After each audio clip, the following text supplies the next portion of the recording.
क्या प्रायोरिटी पे visa file करने से इंटरव्यू नहीं आता, और क्या जो डिले आ रहा है आजकल वो किस किस्म का है, उसकी वजह से जो है वो सब स्टूडेंट्स का जो है वो डिले हो रहा है, या किस तरह का सिनेरियो चल रहा है।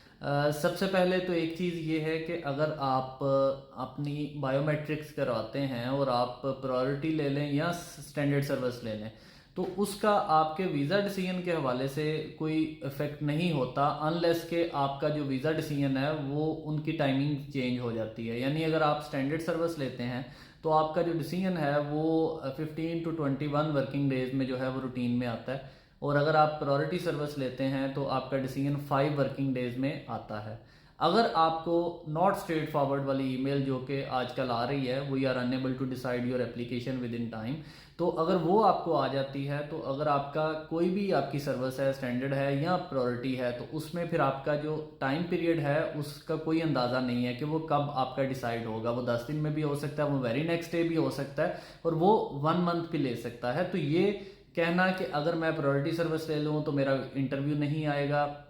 मैं स्टैंडर्ड ले लूँ तो क्या बनेगा, तो ये बिल्कुल ही एक जो है वो अलहदा सी बात है। जैसे बहुत सारे लोग ये कहते हैं कि जी एमओआई पे इंटरव्यू आते हैं, आईएल्ट्स पे आता ही नहीं है, पीटी पे आता ही नहीं है। बहुत सारे ऐसे स्टूडेंट्स जिनके आईएल्ट्स किया हुआ है उनके भी इंटरव्यू आए हैं, एमओआई वालों के डायरेक्ट वीज़ाज भी आए हैं। तो ये बिल्कुल ही डिफरेंट एक टॉपिक है, तो इस बात को इससे लिंक करना जो है वो बिल्कुल गैर मुनासिब है। हाँ, आपने जो वीज़ा एप्लीकेशन है उसमें आपको डेफिनेटली कुछ चीज़ों पे आपको प्रायोरिटी मिल जाती है कि आपका जो है वो अगर नॉट स्ट्रेट फॉरवर्ड की ईमेल नहीं आती तो आपका 5 डेज़ की बजाय 2 डेज़ वर्किंग डेज में भी वीज़ा डिसीजन आ सकता है। ठीक है, और आजकल जो डिले आ रहा है वो बेसिकली जो है वो आफ्टर 20th जुलाई से ऑनवर्ड जितनी भी एप्लीकेशंस हैं, पहले ये था कि उनके डिसीजन साथ साथ आते जाते थे, लेकिन अब काफ़ी सारी ऐसी जो है वो क्यूरी मुझे रिसीव हो रही है कि अगर हमारी जो बायो है वो 22 को थी, 23 को थी, 24 को थी, तो हमारा जो है अभी तक कोई ईमेल नहीं आई। यानी कि जिस तरह से मैंने लास्ट वीडियो में बताया था कि स्टूडेंट को सिर्फ एप्लीकेशन जो है वो पासपोर्ट कलेक्शन की वो टिक हो गया है, क्योंकि पासपोर्ट अब वो रखते नहीं है, वो वेरी नेक्स्ट डे दे देते हैं या सेम डे दे देते हैं, और अदरवाइज एप्लीकेशन सबमिटेड टू यूकेवीआई पे भी मार्क नहीं हुआ। और आपका जो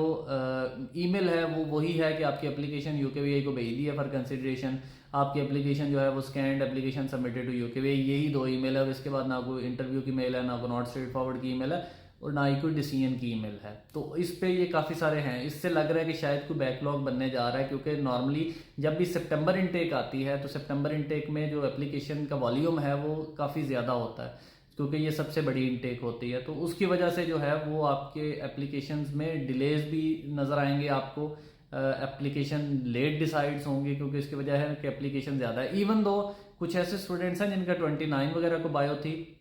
उनका या तो इंटरव्यू आ गया या उनको वीज़ा भी कई कुछ को मिल गया। तो यानी ये भी कुछ आइडिया नहीं होता कि किस एप्लीकेशन पे ये ट्रेस हो जाती है जल्दी और किस एप्लीकेशन पे ये जो है वो स्टक हो जाती है।